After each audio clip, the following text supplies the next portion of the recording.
ये आज हसीब को कैसे याद आ गई इतने साल बाद अचानक हमारी। न जाने अब कौन सी नई मुसीबत खड़ी होने वाली है मेरे लिए। ऐसे आंखें फाड़ फाड़ के क्या देख रही थी? कभी कोई लड़का देखा नहीं क्या तुमने? मेरी दोस्त का कजन था, मुझे तो सिर्फ ड्रॉप करने आया था वो। ऐसा कुछ नहीं है जैसा तुम समझ रही हो।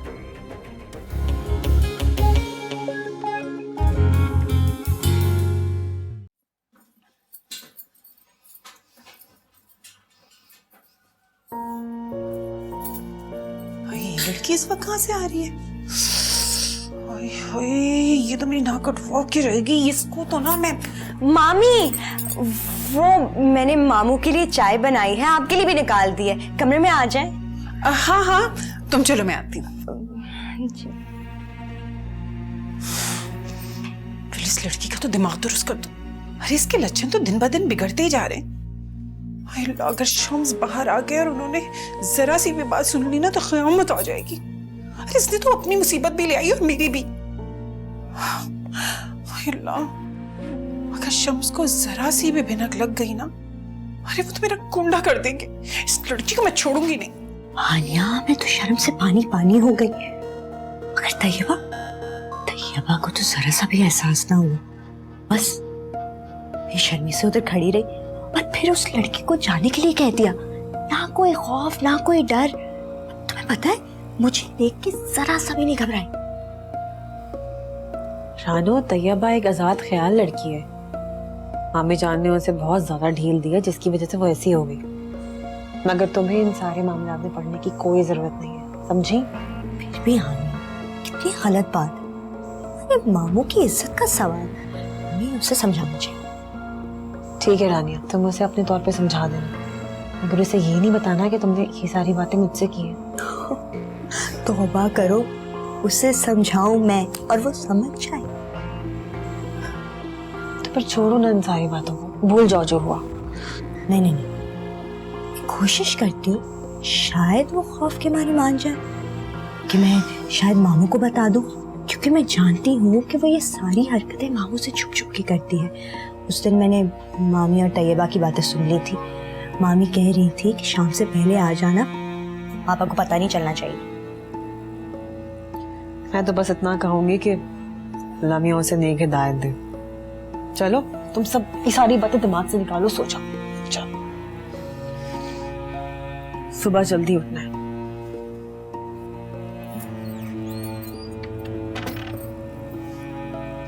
कहाँ गई थी तू?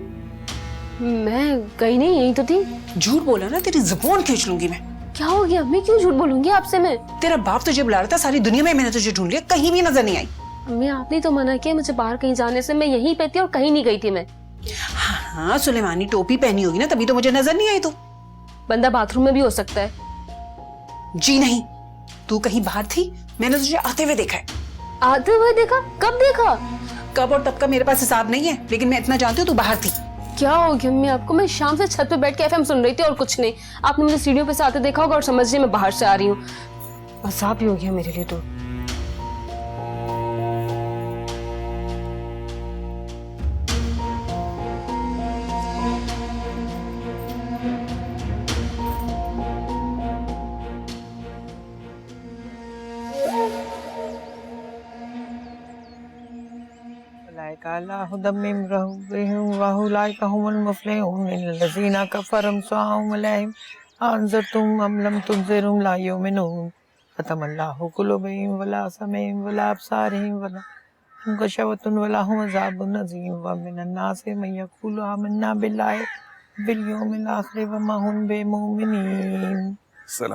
वालेकुम अस्सलाम। माशाल्लाह, जब से आई हैं घर में रहमत आ गई है। बस बेटा, इसीलिए सहन में आके पढ़ती हूँ कि पूरे घर में आवाज जाए और बरकत हो। काश घर वालों पे भी इसका असर हो। फर्ज तो कभी कभी सुबह उठ जाती है, लेकिन बच्चे तो आधा दिन गुजार के उठते हैं। क्यों? क्या बच्चे पढ़ते नहीं? कहा तैयबा तो 12 जमातें पढ़ के फारिग हो गई। आज उसका पढ़ाई में दिल ही नहीं लगता। तैमूर 8वीं जमात में पढ़ता है, कभी जाता है कभी नहीं जाता। क्या करूं, कारोबार देखूं या घर, कभी कभी जबरदस्ती उठा के उसे भिजवा देता हूँ, वरना वो तो लेटा रहता है। और फरद भी सारा दिन सोई रहती।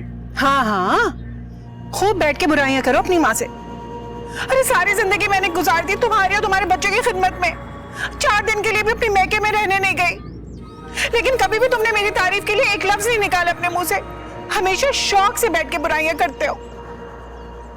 तुम्हें गलतफहमी हो रही है फरद। ये तो तैमूर के बारे में बात कर रहा था कि जब तक उसे ना उठाओ वो नहीं जाता स्कूल। रहने दे अम्मा, अपने बेटे की ज्यादा लेपापोती ना करें। और इनकी फितरत को मैं अच्छी तरह जानती हूँ, और वैसे भी मैं तो इनकी आंखों में हमेशा खटकती थी, और जब से आप आई है ना और मुझसे बेजार रहने लगे। अब अच्छी तरह बुराइयां कर लो तुम दोनों मेरी, दफा हो जाते मैं यहाँ से। देख लिया आपने, ये है इस औरत का हाल, जिंदगी हराम कर दी है। नानी, आज मामी कुछ ज्यादा ही नाराज है। लगता है पूरे दिन अपने कमरे से भी नहीं निकली। इतनी कौन सी बड़ी बात कहती?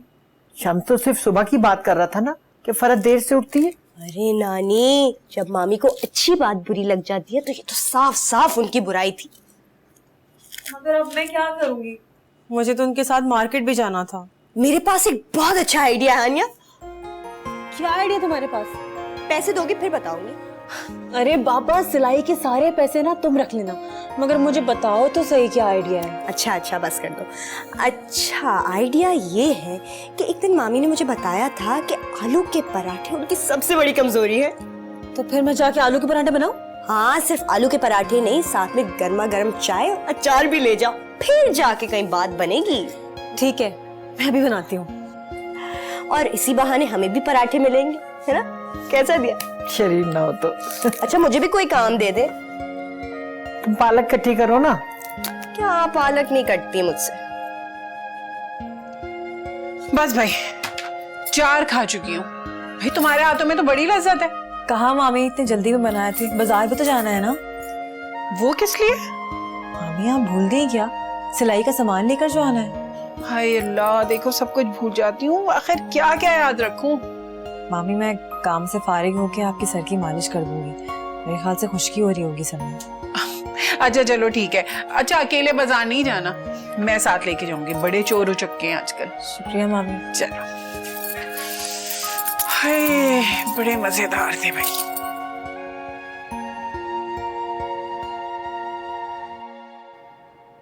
सही है, लेकिन थोड़ी सी ना फिनिशिंग और अगर अच्छे से कर देते ना नीचे से तो फिर ज्यादा अच्छा होगा। 1 मिनट। हेलो, क्या? अच्छा अच्छा, मैं देखती हूँ अभी। क्या हुआ, सब खैरियत तो है? वो बच्चों के स्कूल की वैन खराब हो गई है रास्ते में। 1 मिनट प्लीज। हाँ,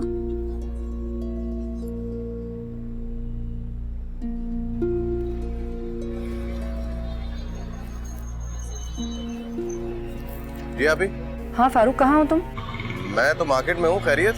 वो बच्चों के स्कूल की वैन खराब हो गई है, 1 घंटे से रास्ते में खड़े हुए। ड्राइवर भी मैकेनिक लेकर आया है। आपने मुझे पहले क्यों नहीं बताया?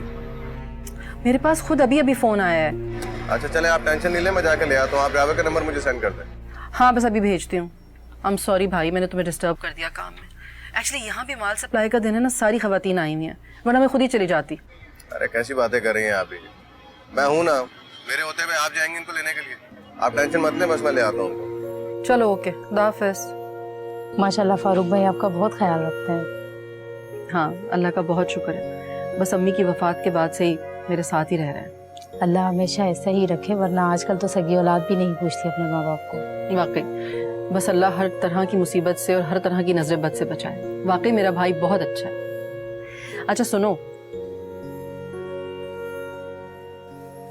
अरे हानिया। जी मामी, बस चले? हाँ हाँ जल्दी चलो, वरना शाम तक बहुत रश हो जाएगा। इस वक्त जरा आराम से देख लेंगे। 1 मिनट है ना? जी मामी। मैं हानिया को बाजार लेकर जा रही हूँ। अगर तुम घर से बाहर निकले ना, टांगे तोड़ दूंगी तुम्हारी। कैसी बातें कर रही हैं आप? मैंने कहाँ जाना? चलो, कपड़े रख लिए ना सारे? जी मामी। कहीं रानिया ने कल सब कुछ तो नहीं बता दिया? उस कमीने को टाइट करना पड़ेगा। वैसे तो उम्मीद नहीं है, उस जाहिल के सर के ऊपर से सब कुछ गुजर गया होगा, समझ ही नहीं पाई होगी, वरना रात में ही बता देती अम्मी को। ले यार पकड़, बड़ी मुश्किल से लाया हूँ अब्बा की पॉकेट से निकाल के। अबे क्या आइटम बम था, और 2 सिगरेट निकालने में टाइम ही कितना लगता है।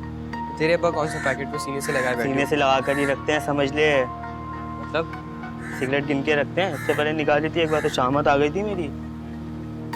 बड़े कंजूस है भाई तेरे अब्बा। कंजूस नहीं, होशियार हैं, मेरी सारी हरकतों का पता है उन्हें। 2-1 बार रास्ते में भी देख चुके हैं पीते हुए, जब मेरी जेब खर्च भी बंद कर चुके हैं। अच्छा भाई, अगली बार तुझे पैसे दे दूंगा, दुकान से ले आना। पागल हुआ है, दुकानदार से लेकर मैं अपनी तस्वीर छोड़ाऊं ताकि फौरन अब्बा को बता दे। अच्छा भाई, कहीं और से ले आएंगे, अभी तुम माचिस तो दे।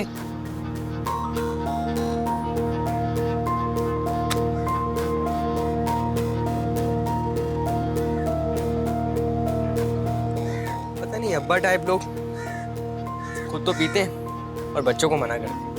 बुरी चीज़ है यार, इसलिए मना करते हैं, कहते हैं इससे कैंसर का मर्ज हो जाता है, टीबी और पता नहीं कौन कौन सी बीमारियां हो जाती हैं।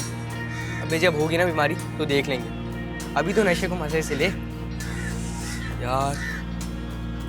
अरे ये कैसा नशा है इसमें, जब भी सिगरेट का धुआं मुंह से निकलता है ना, तो इस धुएं में मुझे पूरी दुनिया बड़ी हसीन लगती है।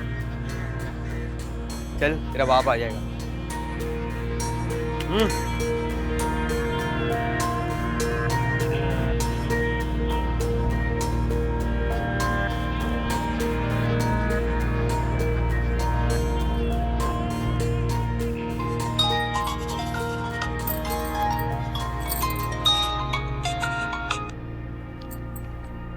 हेलो, क्या है हारून, मुझे क्यों तंग कर रहे हो बार बार तुम? तुम आई नहीं ना, अभी तक तुम्हारा वेट कर रहा हूँ पार्क में। पार्क में नहीं, अस्पताल जाओ, तुम्हारी अम्मी हॉस्पिटल में एडमिट है, कुछ तो खुदा का खौफ करो।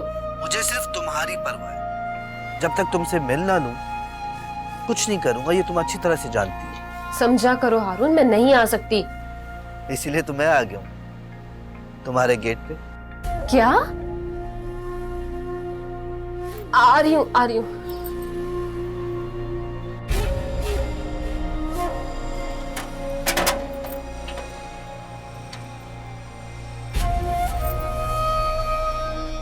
किसे ढूंढ रही हो? क्या हो गया, तुम्हारा दिमाग ठीक है हारून? क्यों? तुम्हें देख लिया ना, अब सही हो जाऊंगा। ज्यादा बातें मत बनाओ, ये सब क्या है? तब्बो, आज तुम्हारे फ्रेंड का भाई तुम्हें फूल दे के लेने के लिए आया। आप चाहें तो आपको भी फूल दे सकता हूँ। आपको शायद ये बुरा लग रहा होगा ना कि रोज मैं तैयबा से मिलने क्यों आता हूँ, आपसे मिलने क्यों नहीं आता? क्यों तब्बो?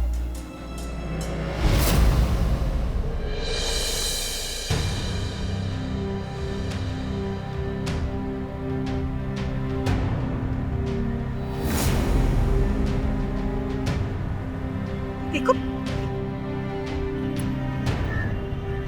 ये ले। कौन है ये और क्यों हो रहा है ये? हाँ, अरे बेगैरत बेशर्म लड़की, तुझे जरा सी भी शर्म नहीं आई? अपने ही घर के बाहर अपने गेट पे खड़े होकर ये तमाशा कर रही है। भाभी, भाभी मैं तो इसे जानती भी नहीं, इसे तो तैयबा ने बुलाया था। तैयबा? कौन तैयबा? हाँ, डर क्यों रही हो? बता दो ना कि तुमने मुझे बुलाया था कि घर पे कोई नहीं, आ जाओ। बेगैरत है लड़की, मुझे बिल्कुल भी शर्म नहीं आई। अरे मेरे हैदराबाद में गुल खिलाई, अब हमारे मुंह पे कालक पोतने आ गई। भाभी, भाभी मुझसे कुरान पाक उठवा ले, मैंने इसे नहीं बुलाया, ये तो तैयबा से मिलने आया था, मैं तो सिर्फ तैयबा को समझाने आई थी। अच्छा, मेरी बेटी को समझाने आई थी? कहाँ है तैयबा? अपने मुंह की कालक मेरी बेटी पर थोपना चाहती है तो? आनिया समझाए ना मामी को, मैंने ऐसा कुछ नहीं किया, मैं ऐसी नहीं हूँ, मैं तो इस लड़के को जानती तक नहीं हूँ। अरे जानती नहीं हो तभी तो बुलाया था, ताकि अच्छी तरह जान पहचान हो जाए। और बेगैरत आदमी भाग गया। मामी प्लीज अपने गुस्से को ठंडा करें और मेरी बहन के बारे में सोच समझ के बात करें। आप उस पर इल्जाम लगा रही हैं। इल्जाम? तुम इसे इल्जाम कहती हो? अरे मैंने अपनी आंखों से देखा है कैसे अपनी बाहों में लेकर इसको खड़ा हुआ था। आनिया तैयबा ने मामी को देखकर मुझे धक्का दे दिया और खुद अंदर भाग गई। मैं गिरने लगी तो उस लड़के ने मुझे पकड़ लिया। मैं तो उसे जानती भी नहीं। मैं जानती हूँ रानू, तुमने कुछ नहीं किया, बल्कि तुम्हें फंसाया जा रहा है। तो क्या कर सकते हैं अगर मामी को अपनी बेटी की करतूत नजर नहीं आ रही? मेरी बच्ची अरे मेरे बच्चे पे क्यों इल्जाम लगा रहे हो? उसका तो वजूद भी यहाँ नहीं है। अच्छा, और आप जो मेरी मासूम बहन पर इल्जामात की बौछार कर रही हैं, और आपने तो उसे मारा भी है। अरे हमने तो आज तक इस पे सख्ती से बात तक नहीं की, और आप नजर आ रही है कि कितनी मासूम है वो। आनिया, आनिया, मैंने कुछ नहीं किया। तुम मेरा यकीन करो।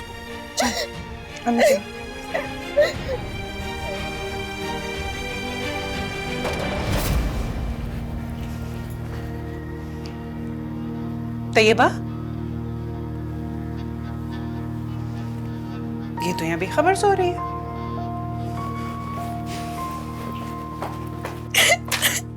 हो जाओ रानिया, कुछ नहीं होता। जिसको जो कहना है कहने दो। चुप हो जाओ। रानी, क्या हुआ? अरे मैंने कुछ नहीं किया, मुझे आपकी कसम है, मैंने कुछ भी नहीं किया। भाभी मुझ पर इल्जाम लगा रही है, उन्हें गलतफहमी हुई है, उन्हें समझाएं प्लीज। रानिया, बोलती क्यों नहीं? तुम तो बाजार गई थी ना फरत के साथ, और रानिया तो मेरे पास बैठी थी, अभी उठ के चाय बनाने गई है। नानी, बाहर गेट पे एक लड़का खड़ा था। मामी समझे कि शायद रानिया ने उसे वहां बुलाया, और वो बदमाश, उस बदमाश ने भी यही कहा कि रानिया ने उसे बुलाया, लेकिन मैं जानती हूँ रानिया ऐसा नहीं कर सकती। नानी कसम से मैं उसे जानती भी नहीं हूँ, मैं उसे जानती भी नहीं हूँ। वो तो मैं चाय लेने गई थी तो तैयबा की हंसने की आवाज आई, वो सुनकर मैं गेट पर चली गई। गेट पर गई तो देखा कि एक लड़का खड़ा हुआ था, तैयबा का हाथ पकड़ा हुआ था। बस मैंने तैयबा को समझाने की कोशिश की, और बस मैंने और कुछ नहीं किया, उसके अलावा मैंने कुछ भी नहीं किया। बस फिर तैयबा ने ना भाभी को देख लिया, मुझे धक्का दे दिया और खुद भाग गई। मैं लड़के से टकरा गई, और मामी को गलतफहमी हो गई, बहुत बड़ी गलतफहमी हो गई। नानी, मैंने कुछ नहीं किया, आप जानती है ना मैं ऐसी नहीं हूँ। आनिया, बोलो क्या मैं ऐसा कर सकती हूँ? नहीं रानिया, हम सब जानते तुम ऐसा नहीं कर सकती हो। आप कहाँ जा रही नानी? आज मैं चुप नहीं रहूंगी। मेरी बेटी की इज्जत उछाली जा रही है, फरत मुझे यहाँ रखे या ना रखे, लेकिन आज मैं उन माँ बेटी का दिमाग दुरुस्त करके रहूंगी। नानी प्लीज, प्लीज नहीं करे नानी, प्लीज। वो फिर मुझे गलत समझेंगे, फिर मुझ पर इल्जाम लगाएंगे।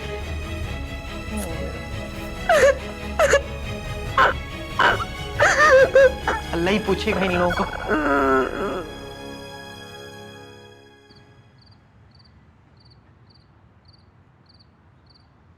मैंने तुम्हें 1000 दफा माना किया था कि मेरे घर मत आना, लेकिन मुझे लगता है कि तुम्हारे भेजे में मेरी बात आ ही नहीं रही। देखो आज कितना बड़ा तमाशा हुआ। वो तो शुक्र है कि मेरी कजन बीच में आ गई, वरना अम्मी तो आज मुझे जिंदा ही नहीं छोड़ती। अच्छा, वो तुम्हारी कजन थी जो हैदराबाद से आई है? हाँ वही। शुक्र करो कि हैदराबाद से आई थी तो सहम गई, कुछ नहीं बोला। कराची की कोई लड़की होती ना तो तुम्हारा हशर नशर कर देती वो। जान, मैं तुमसे मिले बगैर नहीं रह सकता, ये मेरी कमजोरी है, तुम जानती हो अच्छी तरह से। लेकिन अब तुम्हें रहना होगा। एटलीस्ट जो आज तमाशा हो ना, उसके बाद तो तुम अपनी शक्ल मत दिखाना, मेरे सारे घर वाले तुम्हारी शक्ल पहचान गए। और अगर हमारा झूठ पकड़ा गया ना तो और भी बुरा होगा हारून। यार बुरा तो अभी भी हुआ है। तुम्हारी अम्मी मुझे तुम्हारी कजन का आशिक समझ रही है, वो मुझे तुम्हारे साथ कैसे कबूल करेगी यार? वो मेरा मसला है हारून, तुम्हारा नहीं है। अम्मी का गुस्सा जब ठंडा होगा ना तो मैं मना लूंगी उनको, लेकिन खुदा के वास्ते फिलहाल तुम अपनी शक्ल मत दिखाना यहाँ पर। तब्बो मेरी जान, सिर्फ एक झलक दिखा दिया करो, चाहे गेट पे आ जाया करो या गैलरी में आ जाया करो। मैंने तुमसे कहा था ना कि कुछ टाइम के लिए इस इलाके में कदम नहीं रखना। फिलहाल तुम मुझे भूल जाओ। भूल जाओ? ये तो मेरी मौत के बाद ही मुमकिन है। अच्छा ठीक है, अब ज्यादा डायलॉग मत मारो, मैं कोशिश करके खुद ही आ जाऊंगी बस।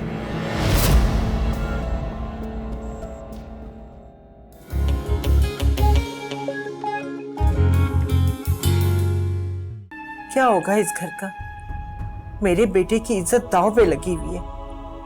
तैयबा को इतनी ढील दे रखी है, अगर वो उसकी करतूतों पे पर्दा ना डाले तो शायद वो सुधर जाए। मुझे शम्स को बताना ही पड़ेगा। और देखिए बात अभी घर तक है, घर से बाहर निकल गई ना तो उन लड़कियों की शादी करना भी मुश्किल हो जाएगी। पर अब आप समझ क्यों नहीं रहे कि लड़कियां बाहर जाने लगी हैं, काम करती हैं बाहर, पता नहीं किससे मिलती है किससे जुलती है, हमें क्या पता। और अम्मा तो बेचारी भोली हैं, वो तो वही बोलेंगी ना जो बच्चियां उन्हें बुलवाएंगी।